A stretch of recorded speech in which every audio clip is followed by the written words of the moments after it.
Ungido do Senhor. Eu quero, esta noite, meditar com vocês a respeito de uma das profecias do profeta Isaías.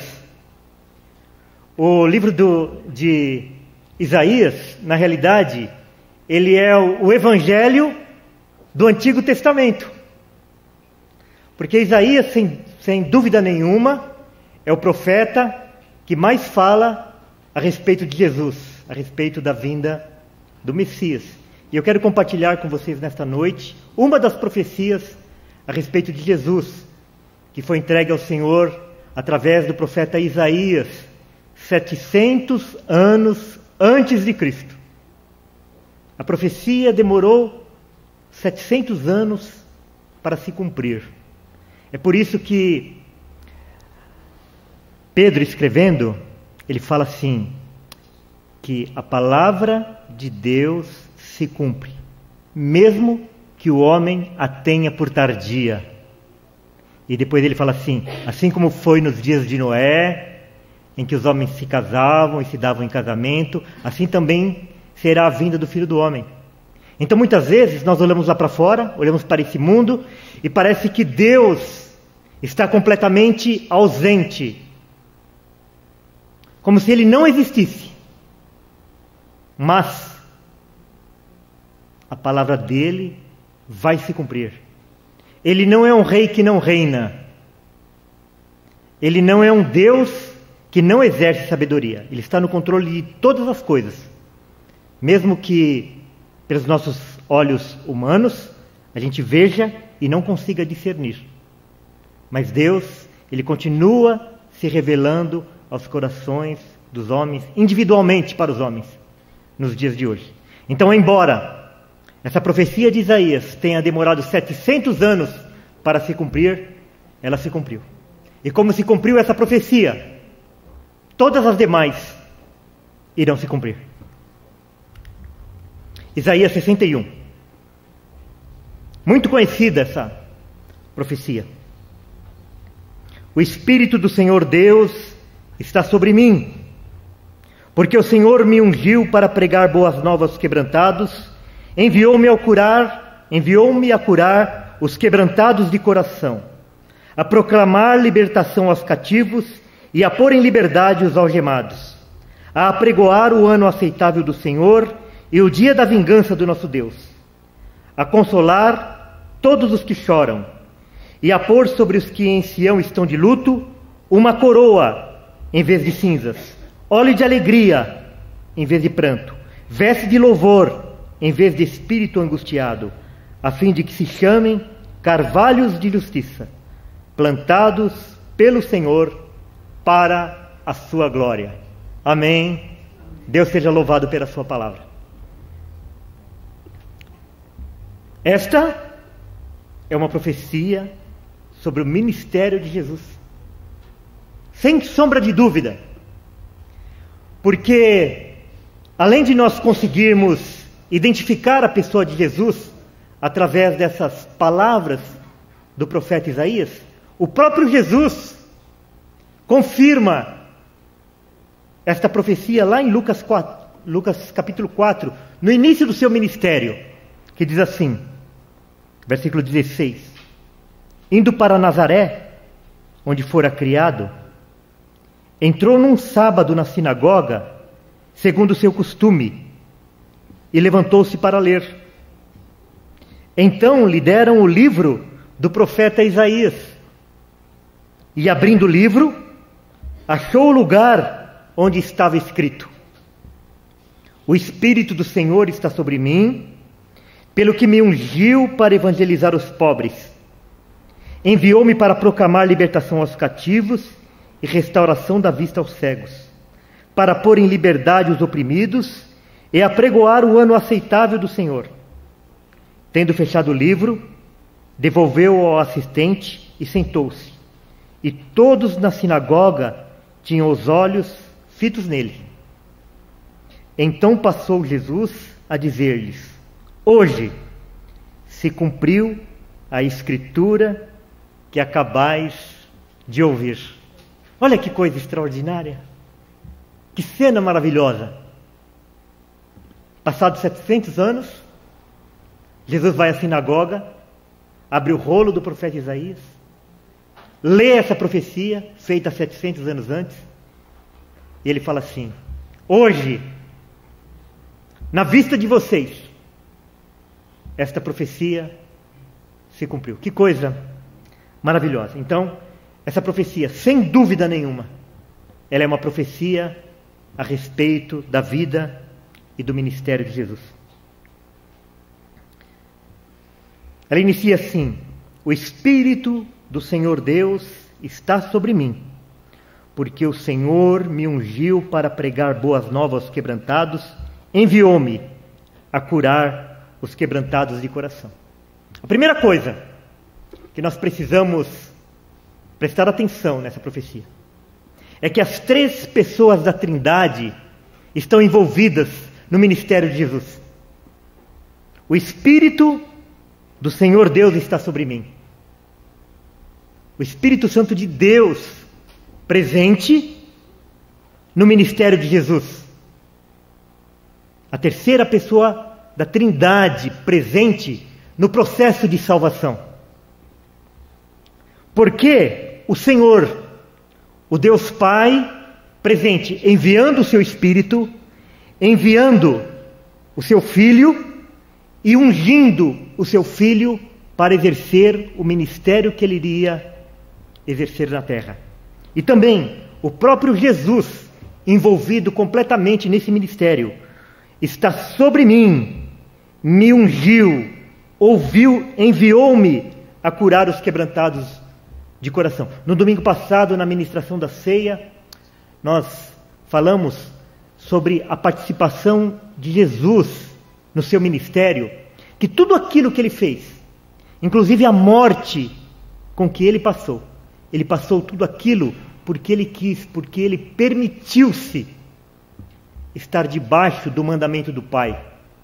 Diz a palavra numa outra profecia do livro de Isaías, que quando ele viu a redenção que ele havia realizado na cruz do Calvário, ele se alegrou em ter feito aquilo.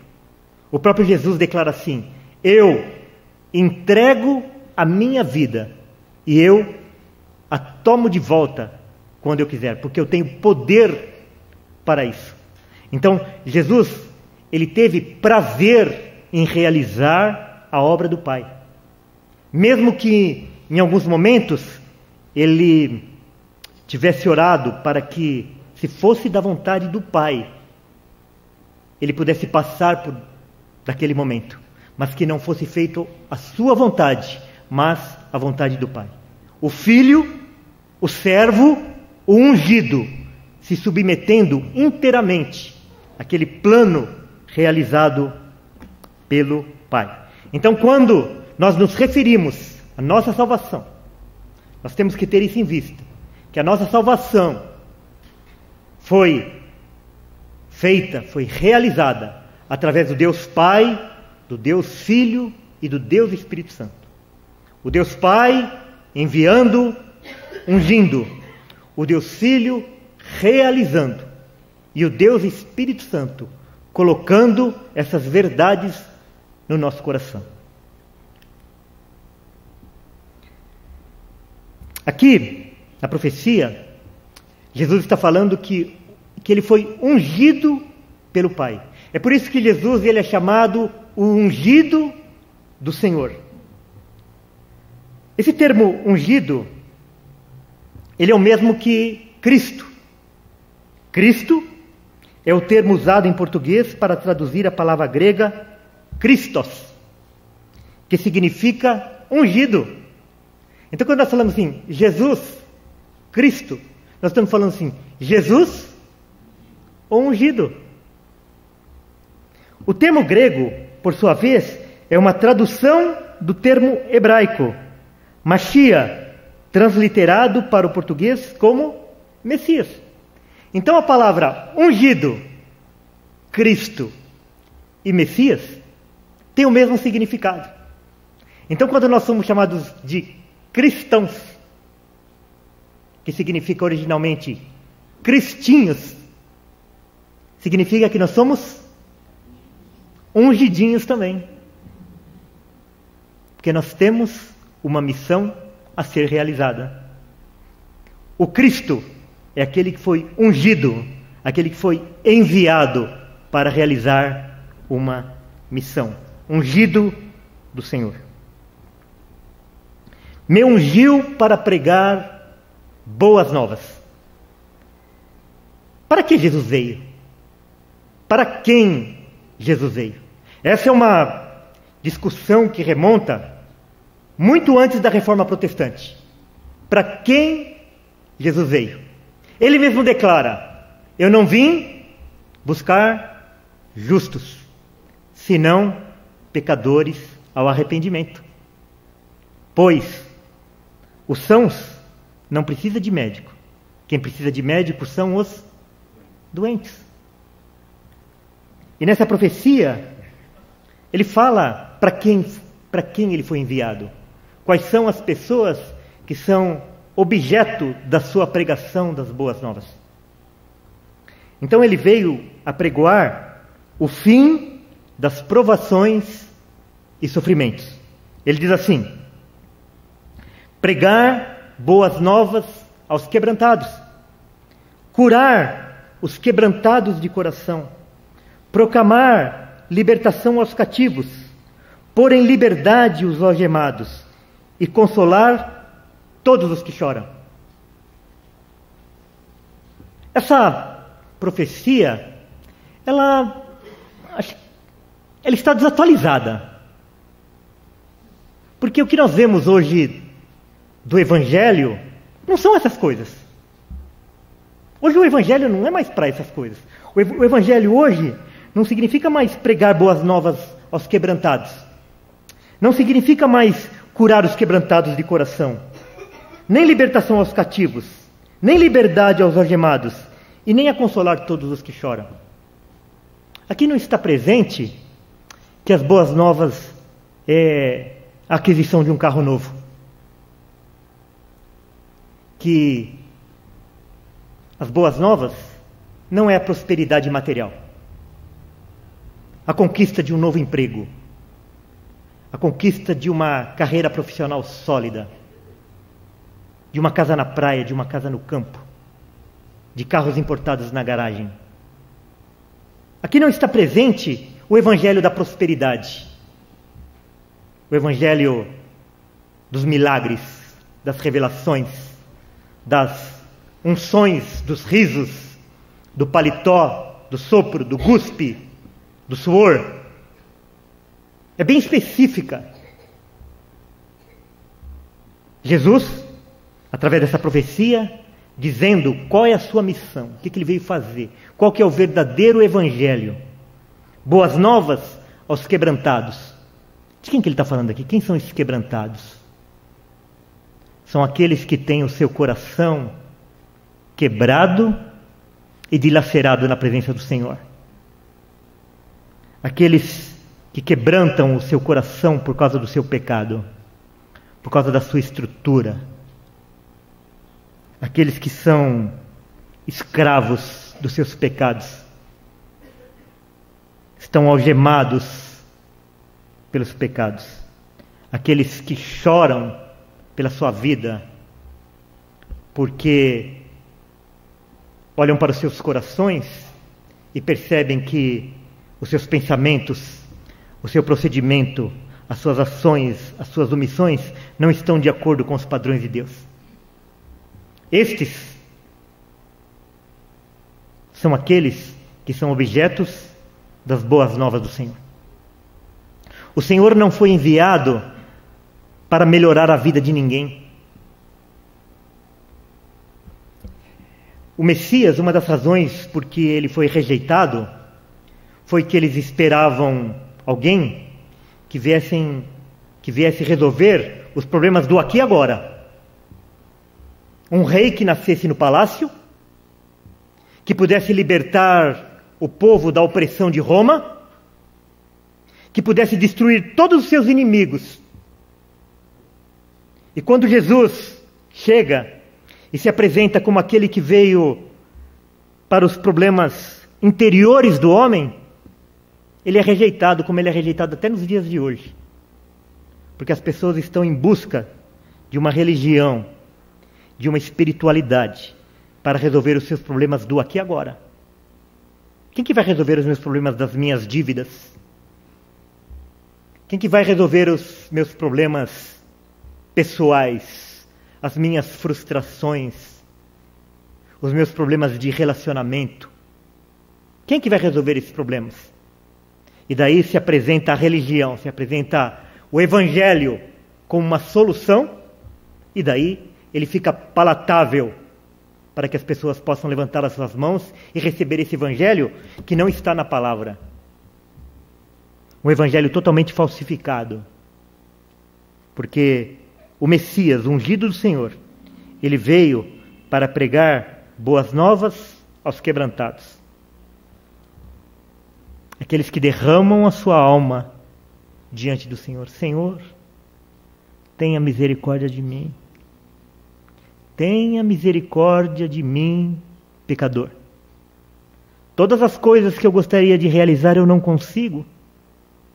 E aquilo que eu não queria fazer é isso que eu faço. Como diz o apóstolo Paulo, aqueles que estão com seus corações quebrantados, quebrados, humilhados na presença do Senhor.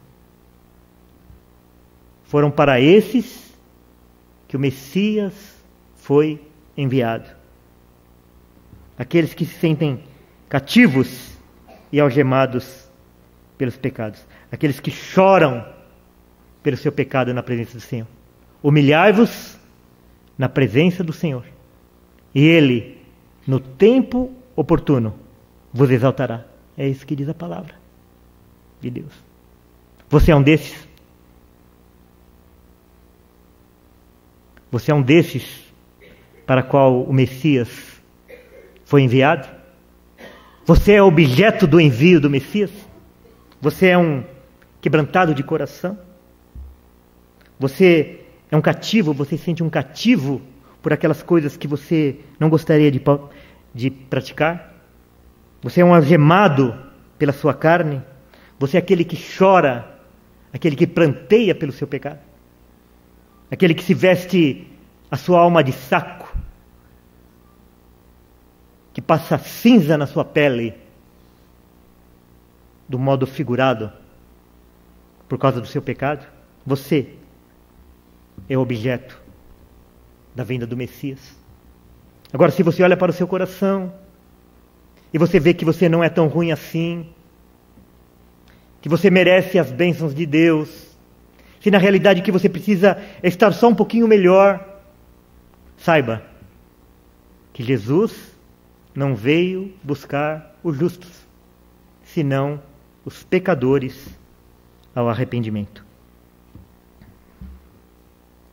Também ele veio trazer a notícia, as boas novas, o advento de duas ocasiões.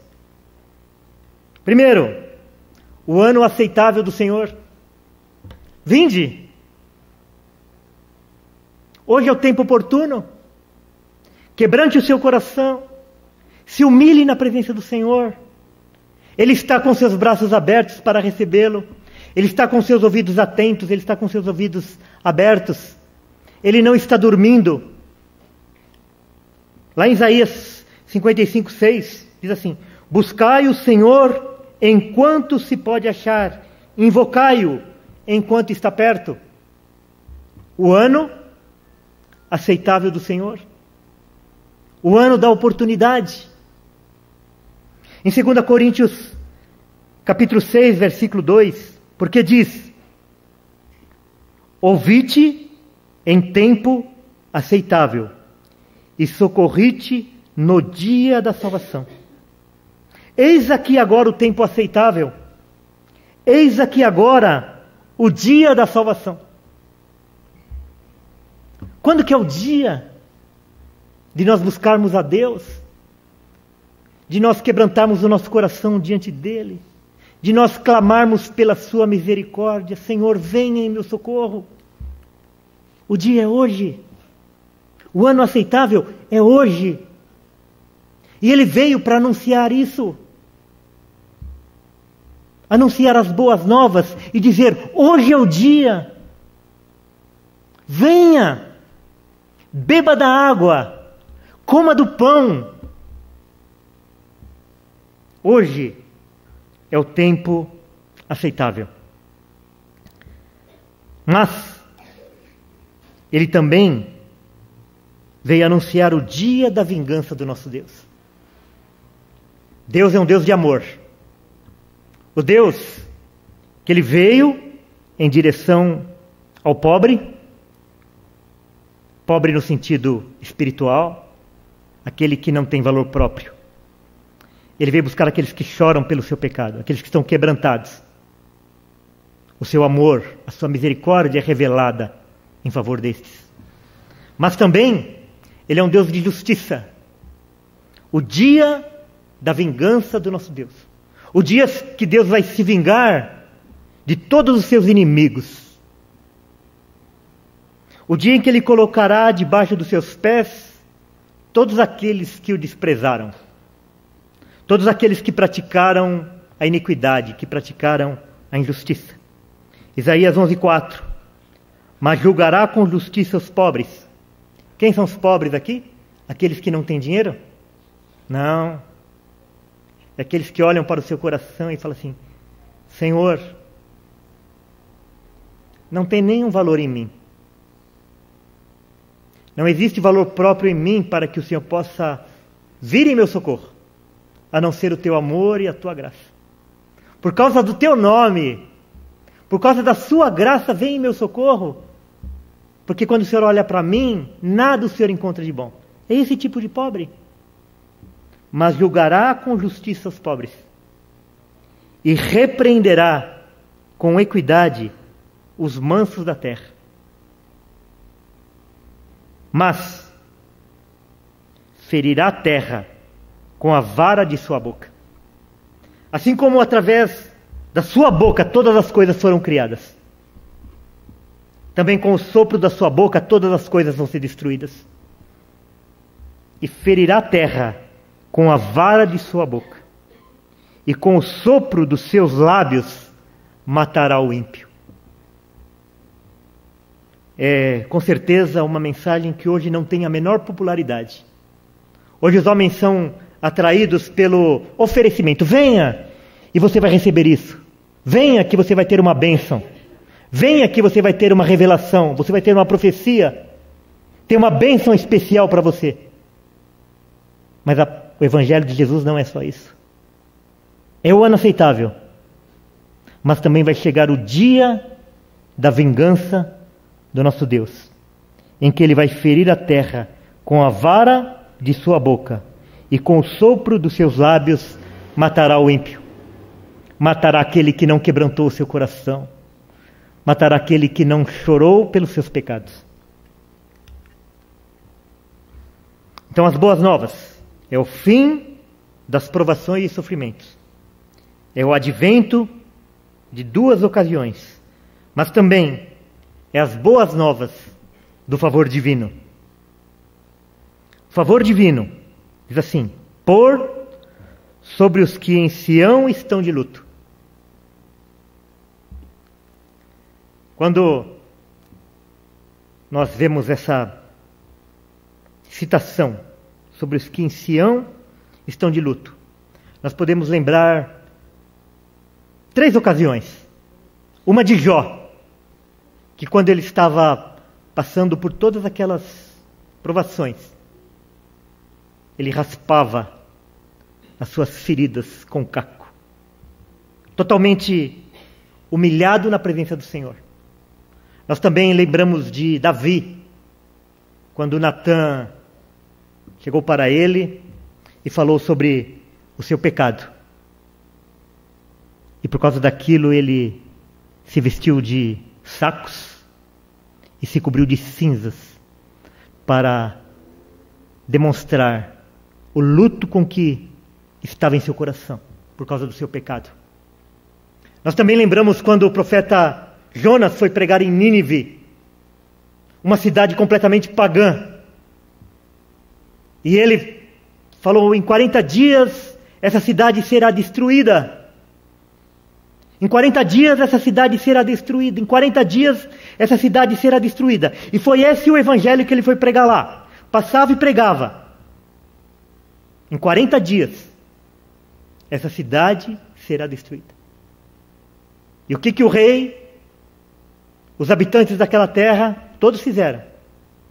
Se vestiram de saco e de cinzas e clamaram pela misericórdia de Deus. E Deus atendeu a oração deles, não porque havia mérito na vida deles, não porque eles tinham feito alguma coisa, mas porque eles se humilharam com luto na presença do Senhor. E o que a profecia, o que a palavra de Deus diz sobre aqueles que estão com a sua alma em luto? Vestido de saco e de cinza. Uma coroa em vez de cinzas. Óleo de alegria em vez de pranto. Veste de louvor em vez de espírito angustiado. Completamente diferente daquele primeiro estado, de antes da pessoa receber ao Messias. O choro, a lamentação, o quebrantamento, o cativeiro, as algemas. Esse segundo estado daquele que é recebido pelo Senhor é completamente diferente daquele primeiro estado. Recebe uma coroa ao invés da lamentação, ao invés das cinzas. Recebe o óleo de alegria ao invés do choro, do pranto. O que é o pranto? O pranto é aquele choro desesperado. Não sei quantos de vocês já passaram por isso. Por prantear na presença do Senhor. Sem ter condições de controlar o seu choro. Pranteando na presença do Senhor por causa do seu pecado. Por causa do seu estado. Mas a promessa dele é que uma vez que nós nos pranteamos na presença dele, ele coloca em nossa vida óleo de alegria. Veste de louvor ao invés de um espírito angustiado. Alegria na presença do Senhor. Uma alegria verdadeira. Uma alegria que não é uma alegria artificial, que não é baseada em bens materiais, bens passageiros, mas uma alegria que vai durar para sempre. Vestes de louvor, em vez de espírito angustiado, espírito quebrantado. Para qual finalidade que o Messias é enviado para anunciar essas boas novas? A fim de que se chamem carvalhos de justiça. O que significa esse termo, ser chamados de carvalhos de justiça? Aqueles quebrantados, aqueles que choram, aqueles que são pobres, eles serão chamados carvalhos de justiça. O carvalho é uma árvore frondosa que recebe nas suas ramagens as aves do céu, dão sombra. Mas o principal são árvores que não se abalam nas tempestades, não se abalam com os ventos. Elas permanecem firmes, mesmo nas tempestades e mesmo nas ventanias, porque elas têm raízes profundas, porque elas são fortes. E aqui a promessa é de que aqueles que são contemplados com as boas novas do Evangelho, eles serão carvalhos de justiça. É uma figura que é usada nessa profecia, como outras figuras são usadas em outros trechos da palavra de Deus. Por exemplo, em Salmo 1, versículo 3. Pois será como a árvore plantada junto a ribeiros de águas, a qual dá o seu fruto na estação própria e cujas folhas não caem, e tudo quanto fizer prosperará. Aqui ele está falando de bem-aventurados aqueles que temem ao Senhor, aqueles que dão o seu ouvido ao Senhor. Não são como os ímpios, mas são o quê? Como árvores plantadas junto a ribeiros de água. São como carvalhos de justiça. Em Salmo 125, 1, os que confiam no Senhor serão como o monte de Sião, que não se abala, mas permanece para sempre. Então são 3 figuras aqui: o carvalho de justiça, árvores plantadas junto a ribeiros de águas, e o monte de Sião, que tem o mesmo significado. São aqueles que vão permanecer para sempre na presença do Senhor. E por causa da força que o Senhor os dá, eles jamais serão destruídos, jamais serão abalados. Plantados pelo Senhor para a sua glória. Quem é que efetua todas essas coisas no coração do homem? O Senhor. É obra do Senhor, do começo ao fim. Não tem participação do homem nessas coisas. É Deus Pai, é Deus Filho, é Deus Espírito Santo quem faz essas coisas. Esse carvalho de justiça, essa árvore plantada junto a ribeiros de águas, esse monte de Sião, são plantados pelo Senhor, para a sua glória, para a glória de Deus. Não para a glória do homem, não para a glória do pecador. O motivo porque Deus salva os pecadores é a sua glória. É por causa dele que ele salva pecadores. Ele não salva pecadores por causa do pecador. Ele salva pecador por causa dele, por causa da sua graça. O motivo porque ele salva o pecador não é o pecador, porque não há nenhum mérito no pecador. O motivo com que Deus salva alguém é a sua própria glória. Isaías 60, 21. E todos os do teu povo serão justos. Para sempre herdarão a terra. Serão renovos por mim plantados, obra das minhas mãos. Para quê? Para que eu seja glorificado. O Evangelho é para a glória de Deus. A nossa salvação é para a glória de Deus. Nós estamos aqui nesta noite para a glória de Deus. Qual a finalidade da vida do homem? Glorificar a Deus e alegrar-se nele para sempre. Todas as coisas envolvidas no ministério de Jesus são para a glória de Deus. E a nossa vida também deve ser para a glória de Deus. A semana passada, o Itamir esteve aqui, quem estava aqui à noite, ele falou sobre as características de uma igreja viva, baseada lá no livro de Atos, capítulo 11, versículo 19 a 30. E lá ele falou sobre o início do ministério de Barnabé e de Paulo. E ali naquele texto ele falou diversas características de uma igreja verdadeiramente viva. E daí numa parte ele citou o versículo número 26, que diz assim: em Antioquia foram os discípulos, pela primeira vez, chamados cristãos. Que eu falei lá no início da nossa mensagem de hoje, né? Então, quando nós somos identificados como cristãos, as pessoas estão dizendo que nós somos seguidores de Cristo, que nós somos discípulos de Cristo, que nós somos cristinhos, que nós somos os ungidos do Senhor, porque nós somos o quê? Servos, imitadores, discípulos daquele que foi enviado pelo Senhor. E na conclusão, ele falou assim: que as características da nossa igreja possam fazer o mundo nos identificar como cristãos. Então, de fato, para as pessoas nos identificar como cristãos, nós temos que reproduzir as obras que Cristo realizou. Então nós somos o quê? Imitadores de Cristo. Por isso essa mesma missão que Cristo veio cumprir, quando ele subiu aos céus, ele transmitiu a missão com que ele veio realizar, ele transmitiu para a sua igreja.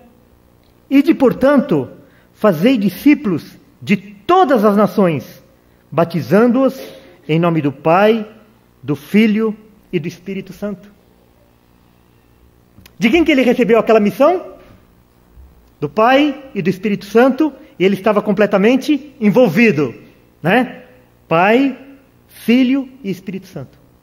E daí, em nome do Pai, do Filho e do Espírito Santo, ele passa essa mesma tarefa para mim e para você. Levar boas novas aos quebrantados de coração, aqueles que choram, aqueles que são pobres. E onde que estão essas pessoas? Essas pessoas que necessitam de ouvir as boas novas, elas estão na sua casa, elas estão no seu bairro, na sua rua, no seu prédio, no seu trabalho, elas estão nos seus momentos sociais, estão no metrô, no ônibus, na faculdade, em todos os lugares. E nós, muitas vezes, nós estamos com o nosso olhar nos confins da terra. E muitas vezes nós esquecemos do nosso olhar dentro da nossa casa. As pessoas precisando ouvir essas boas novas dentro da nossa casa. Que hoje é o ano aceitável do Senhor. Mas também que um dia vai chegar o dia da vingança do nosso Deus. O Evangelho não é apenas o dia, o ano aceitável do Senhor, mas também é o dia da vingança do nosso Deus. Que toda a profecia vai se cumprir. Pode passar 700 anos, 1000 anos, 10.000 anos, mas toda a palavra vai se cumprir. Nós estamos lançando um desafio para as famílias da igreja, agora para o segundo semestre, de que a gente possa adotar algumas crianças. Mas essa adoção não é para você ir lá no hospital ou no orfanato e você levar crianças para morar na sua casa. Você pode fazer isso, é uma boa ação. Mas é uma coisa mais simples, que você pode se envolver, que você pode ser também chamado de um cristão, que vai levar boas novas para as crianças. Então você identificar na sua família, na sua casa, no seu prédio, no seu bairro, no meio dos seus parentes. Crianças que precisam ouvir as boas novas da salvação. Vocês sabem que a criança ela é muito mais receptiva do que o adulto para o Evangelho. Elas têm o coração muito mais aberto para receber o Evangelho. E nós gostaríamos que você adotasse uma criança, ou 2 ou 3, e daí todos os domingos, quando você viesse na escola bíblica, você a trouxesse para você ser pai ou mãe espiritual dessa criança. Através de você, ela será alcançada pelo Evangelho de Jesus. Elas são objeto do Evangelho de Jesus. Muitas vezes nós olhamos uma criança e nós a menosprezamos. Elas não entendem nada. Elas não compreendem, elas são muito novas para isso. Só que o mundo tem um entendimento completamente diferente.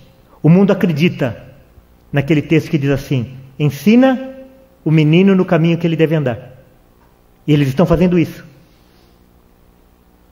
Estão falando com elas a respeito do egoísmo, do materialismo, da diversidade sexual, da tolerância, tudo isso. Elas estão sendo ensinadas. De que tanto faz ela ser homossexual, bissexual e etc. Ela está aprendendo todas essas coisas. Elas estão aprendendo que o que vale é ter, não ser. Que elas têm que confiar nela, que elas têm que lutar por aquilo que elas querem, porque elas podem. O mundo leva isso a sério. Ensinar a criança no caminho que ele deve andar.